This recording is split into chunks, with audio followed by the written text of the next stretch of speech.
ભારતના સંસદીય ઇતિહાસમાં 2 દિવસ પહેલા સંસદમાં જે કાળો કહી શકાય, આ દેશ માટે શરમજનક કહી શકાય એવો દિવસ ગયો।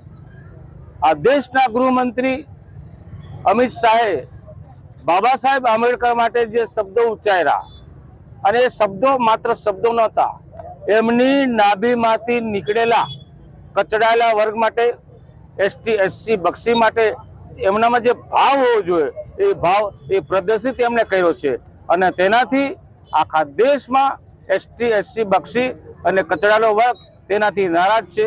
સંસદમાં પણ હંગામો થયો છે, કોંગ્રેસ પક્ષે પણ હંગામો કર્યો છે।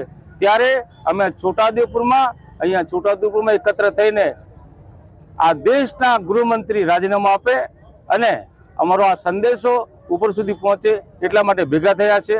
અમે ઈચ્છીએ કે તેઓ સવેળા રાજીનામું આપી દે, નહીં તો આ ગુજરાતમાં અને આખા દેશમાં બાબા સાહેબના માટે જેણે બંધારણ ઘડ્યું, જેને બધાને હક્કો આપ્યા, એ હક્કો છીનવવાનો ધંધો ભારતીય જનતા પક્ષ કરતા હતા।